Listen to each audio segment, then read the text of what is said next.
धर्म अपने आप में पूर्ण ही नहीं, परिपूर्ण है, संपूर्ण है। चाहे उसे भाषा के एक शब्द के रूप में समझिए या चाहे अवधारणा के रूप में। धर्म शाश्वत है, यानी मैं आप रहें न रहें, पर धर्म था, है और रहेगा।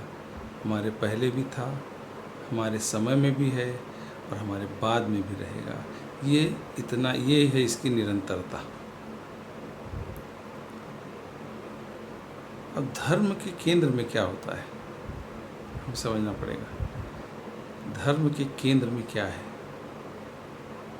तो भिन्न भिन्न लोग भिन्न भिन्न बताएंगे, पर मेरे मत में जो बात आती है, मेरी मति में, वो मैं बता रहा हूँ। धर्म के केंद्र में है ईश्वर, प्रभु। और जब प्रभु हैं केंद्र में, तो प्रभु के विग्रह क्या हैं?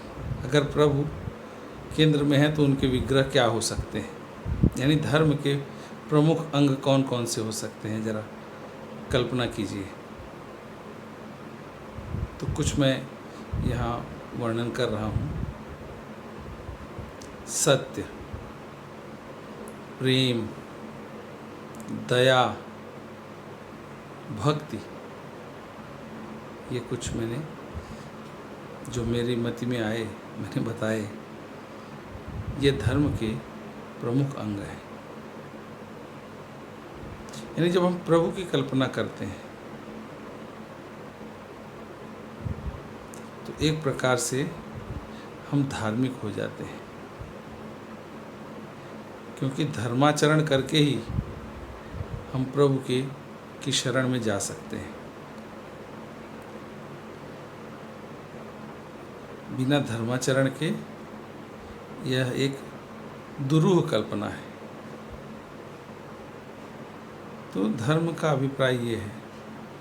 अब इसमें हम जैसे मानव धर्म कह दिए, समझिए उदाहरण के लिए, पर इसमें धर्म को मानव से कोई सहारा नहीं मिल रहा है, मानव को धर्म से मिल रहा है। धर्म प्रमुख है इन दोनों में। तो मानव को धर्म से सहारा है, मानव को धर्म का आश्रय है, धर्म को मानव का आश्रय नहीं है।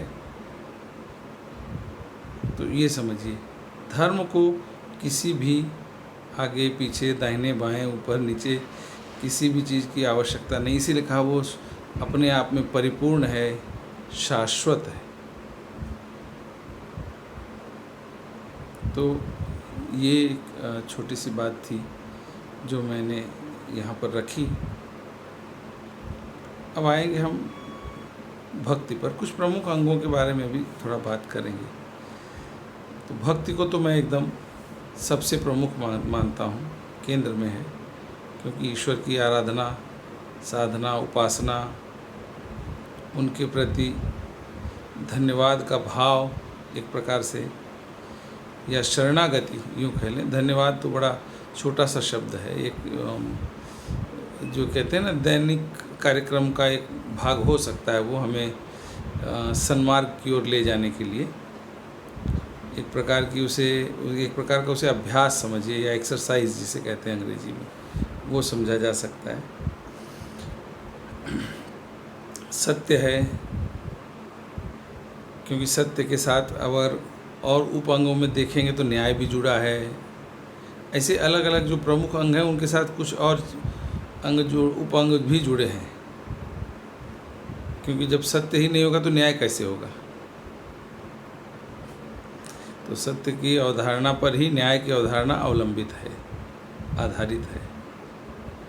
तो ये धर्म है, और धर्म को हमें धर्म की तरह ही देखना चाहिए। अब अलग अलग भिन्न भिन्न पंथ हैं। अब भिन्न भिन्न पंथ हैं, तो इस पर मैं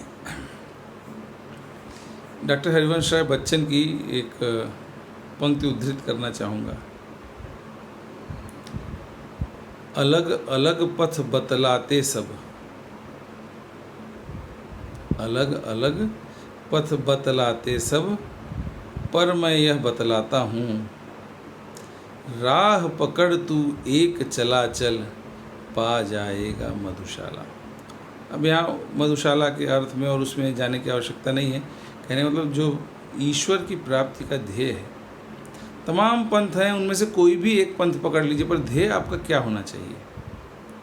धर्म हमें ये सिखलाता है, धर्म हमें बताता है कि ध्येय हमारा क्या है, आराध्य हमारे कौन हैं, उसकी ओर इंगित करता है। ये धर्म हमें समझाता है और पंथ हमें उस ओर ले जाता है।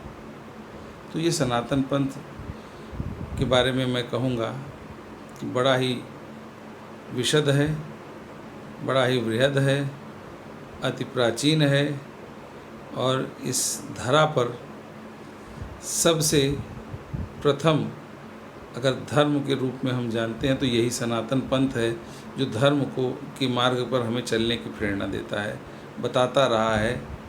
मेरे विचार में शायद 1,00,000, 1.5 लाख, 2 लाख वर्षों का भी ये इतिहास हो सकता है।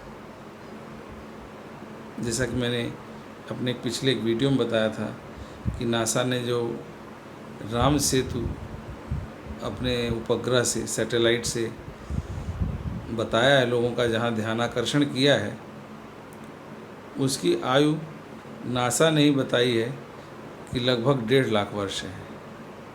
यानी और उससे उसके रिसर्च में यह भी बात सामने आई है कि हाँ, इसमें मानव निर्मित जो है वो कोण भी है। कुछ बातें ऐसी हैं जो इसको प्रतिपादित करती हैं कि हाँ, ये मानव निर्मित है, मानव का इसमें योगदान है। तो आप समझ जाइए कि उस समय इस सनातन पंथ की या सनातन धर्म की हमारी जो ये सभ्यता है कितनी विकसित थी, उस कालखंड में भी कितनी विकसित सभ्यता थी कि हमने पुल बना दिया। तमाम आश्चर्यजनक बातें हैं जिन पे हम कभी और भी चर्चा करेंगे। अभी हम अपना ध्यान केवल धर्म और धर्म के बारे में चर्चा पर रखेंगे। आज मैं इतना ही कह करके अपनी वाणी को विराम देना चाहूँगा। इस बारे में सभी सत्संग प्रेमियों को सत्संगी प्रणाम। कल राधा अष्टमी थी, हालांकि मैंने अपने विवरण में लिख दिया है राधा अष्टमी की शुभकामना, पर आज भी देर आए दुरुस्त आए की तर्ज पर सबको राधा अष्टमी तिथि के लिए शुभकामना देता हूँ। धन्यवाद।